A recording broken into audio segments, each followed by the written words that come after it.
your health and wellness coach, Kris Rotzinger, jumping on for our Tuesday Trainer Tips Live video. Thank you guys for jumping on, for hanging out with me for a little bit of your day. My goal is to show up here for you twice a week, every Tuesday and Thursday, to bring you some inspiration, some motivation, and some information that's going to help you along your fitness journey. Now today specifically, I want to talk about probably the most commonly used and most commonly misunderstood cue in fitness. If you've ever done a workout video, if you've worked with a personal trainer, if you've taken a group fitness class, you have probably been told at some point to engage your core. Now don't get me wrong, it's great advice, but a lot of times when we're first starting out, we don't have a good concept of what it means to engage our core. I think core, he probably means my stomach, maybe where my six-pack is supposed to be. Engage it, so suck it in.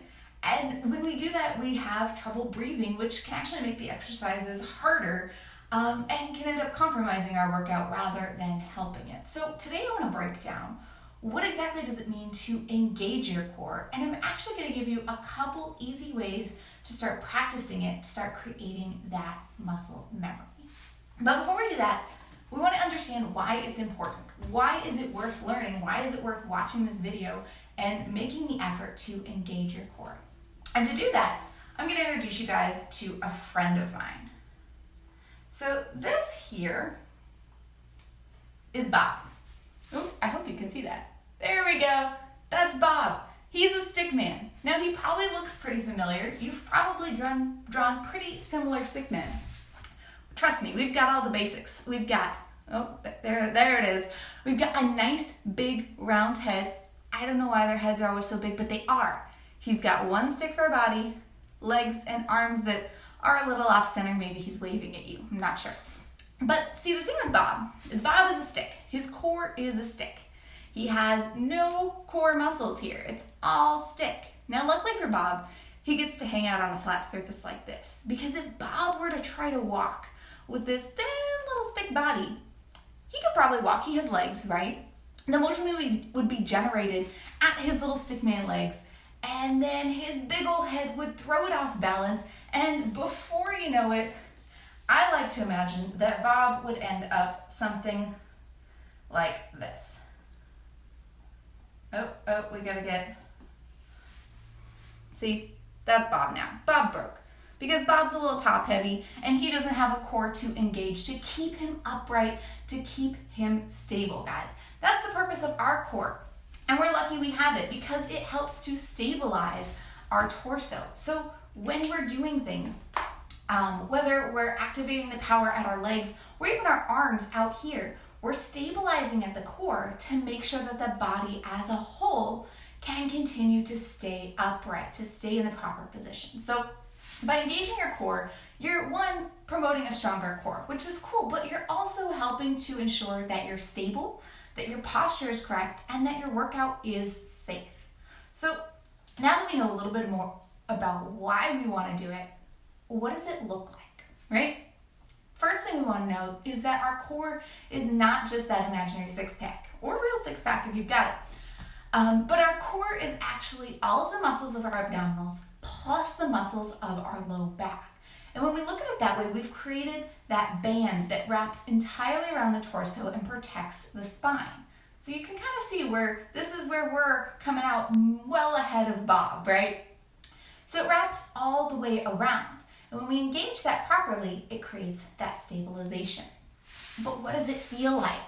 So I want you to, for a moment, close your eyes and exhale. Inhale and exhale, breathing through your stomach, right? So as we inhale, our stomach expands, filling with the air. And as we exhale, the stomach contracts a little bit.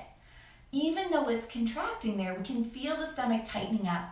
We're still able to breathe. And that is exactly the feeling of engaging your core. So now that you have a little bit better idea of what that is, let's practice. Really create that muscle memory, because let's be honest, if I were to ask you guys to draw a heffalump right now, some of you might be fans of Winnie the Pooh, I hope that you are, and you might know what to draw me, but most of you would be like, I've never seen a heffalump. I've never experienced a heffalump. How could I draw you one? And the truth is it's the same here. Until you experience that feeling of engaging your core, the words are still going to be somewhat alien to you. So let's get into some practice. All right, for this first exercise, we're going to come down onto the ground, making sure you guys have room you can see me. I'm going to lay back with my upper body, knees bent and feet flat on the floor. Now you might be able to see this. If you can't, I want you to go ahead and practice. Actually practice anyway. But when I do this, my back naturally arches up. I can put my hand under my low back. There's a space there. But when I exhale like we were before and think about my belly button sinking down, I can actually flatten my low back. And I can feel the muscles of my core tense up a little bit. But obviously I can still breathe. I'm talking to you guys. That is the feeling of engaging your core. So this is a great exercise to practice if you're really new to building that core strength or you're just unfamiliar with that feeling. Go ahead and relax, let the back arch naturally. Breathe out, sink down, and you'll feel the tailbone tuck under, back flattens out. It's pressed against the ground. I can't slide my hand under anymore. Hold here for 3 to 5 seconds, and then go ahead and release. And what's cool about that is once you get good at it, you can do the same thing standing up.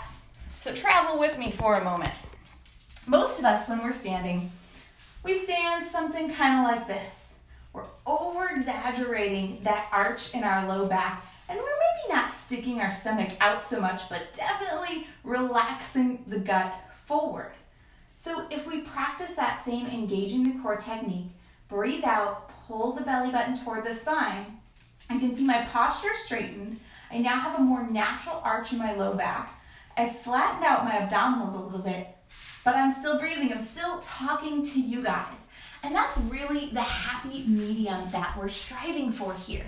Engaging your core is not about sucking in your stomach so tight you can't breathe, but it's about having that control, that stability to contract those muscles and keep yourself steady. So that is what it means to engage your core, and that is how I want you to start practicing, start creating that muscle memories, because it's going to lead to safer and more effective workouts. Even when we're doing things like a chest press or a squat where it doesn't seem like we're targeting the core, they create that stability, connecting the whole body through the motion, and that is what's going to get you guys, 1, those safe workouts, and 2, those effective workouts. So do try this at home. Thank you guys so much for watching today. I will be back on Thursday with another live video, and I am still debating on a couple topics. So if there's something that has been weighing on your mind, a question you want answered, something you'd like explained a little better, feel free to send it my way. I'm always happy to take requests in these videos. After all, I'm showing up here for you guys. So thanks again for hanging out with me, and until next time, guys, my name is Kris Rotzinger, your health and wellness coach, and I want you to get out there and get moving. Have a great rest of your day, guys.